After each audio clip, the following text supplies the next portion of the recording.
Hello student, আজকে আমি নিয়ে আইছি ক্লাস 11-এর পলিটিক্যাল সায়েন্সের সাজেশন। আর আমি একটা কথা গ্যারান্টি দিয়ে কইতে পারি যে আমি সাজেশনটা যেভাবে বানাইছি ত্রিপুরার মধ্যে আজকের তারিখ পর্যন্ত কোনো মানুষ এরকম সাজেশন বানাইছি না। কেন হতো? কারণ আমি যে কোয়েশনগুলো এখন পিডিএফের মধ্যে দেখাইমো, এরকম টাইপের কোনো কোয়েশন কোনো বইয়ের মধ্যে তোমরা পাইতে না কোনোদিন, না কোনো টিচারে তোমরা দিছে কোনোদিন। আজকের তারিখের পর থেকে যদি কোনো মানুষের দিয়া থাকে তাইলে মনে করো এটা আমার দেখিয়া কপি করেই সাজেশনটা এরকম বানানো শুরু করছে। এমনকি কোনো পাবলিশারে যদি কোনো বইয়ের মধ্যে এরকম টাইপের প্রশ্ন ছাপানো শুরু করে তাইলে মনে করে আমার দেখিয়ে আমার কপি করছে। যদি আমার ভিডিও বা আমার পিডিএফের আগে কোনো বইয়ের মধ্যে কেউ ছাপাইলাই তাইলে মনে করে আমি কপি করিয়া বা আমি নকল করে এরকম টাইপের কোয়েশন বানানো শুরু করছি। কিন্তু এরকম টাইপের আমি গ্যারান্টি দিয়ে কইমু কোনো বইয়ের ত্রিপুরার বইয়ের মধ্যে তো আমি দেখছি না কোনোদিন তো এরকম টাইপের কোয়েশন বানাইছে।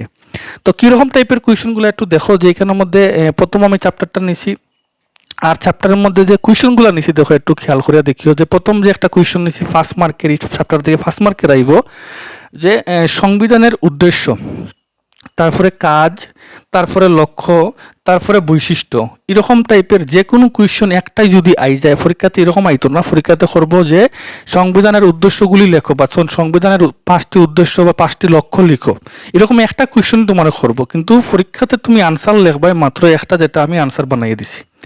তারপরে পরীক্ষার মধ্যে আর একটা কোয়েশন করতে পারে যে ভারতীয় সংবিধানের প্রস্তাবনার গুরুত্ব। এখানে দেখো কাজ, উদ্দেশ্য, লক্ষ্য, বৈশিষ্ট্য, কতগুলা কোয়েশন একটা আনসারের মধ্যে আমি কভার করিয়া দিছি।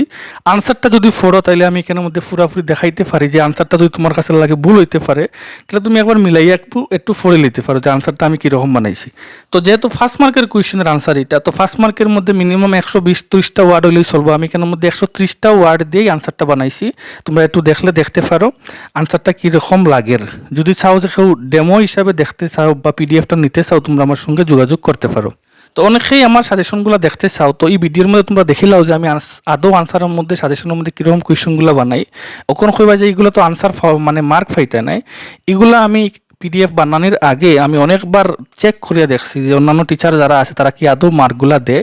আমার কাছে প্রমাণ আছে এই যে স্কুলের আমার আশেপাশে যতগুলো স্কুল আছে সবের টিচার এইরকম কোয়েশনের আনসার লিখলে তারা সম্পূর্ণ পুরোপুরি ফুল মার্কই দিয়া দেয়। তো এই আনসারটা এখান থেকে গেল। তারপরে আরেকটা কোয়েশনে গেলাম। এখানের মধ্যে 2 নম্বর কোয়েশনের মধ্যে দেখো আমি কতগুলো কোয়েশন কভার করছি। যে গণপরিষদের কার্যাবলী নিছি একটা কোয়েশন, কার্যাবলী মূল্যায়ন করে একটা কোয়েশন, মানে একই কোয়েশন। তারপর ওটার সঙ্গে একটা নিছি যে গণপরিষদ কিভাবে গঠিত হয়েছিল সংক্ষিপ্ত বর্ণনা। এখানের মধ্যে আনসারগুলো দেখো যে আমি আদৌ আনসারের পয়েন্টগুলো ঠিকঠাক মতো সাজাইতে পারছি কি না। যারা যারা একটু অ্যাডভান্স স্টুডেন্ট আসো বা টিচার যারা ভিডিও দেখায় একটু দেখলেও আনসারটা ঠিকঠাক মতো আসি কি না।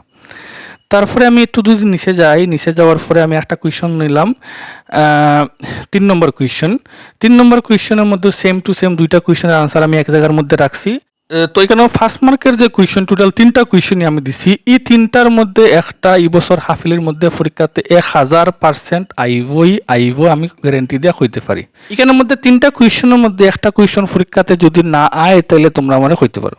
সেকেন্ড হয়েছে এই চ্যাপ্টারের মধ্যে 1 মার্কেরও কোয়েশন আছে। তো 1 মার্কের কোয়েশনটাও আমি পিডিএফের মধ্যে লিখে রাখছি। যারা যারা আমার কাছ থেকে পিডিএফগুলো নেওয়ার ইন্টারেস্টেড আসো, আমার কাছে অল সাবজেক্টে সাজেশন আছে, এভাবেই আমি রেডি করছি সবটি সাবজেক্টই।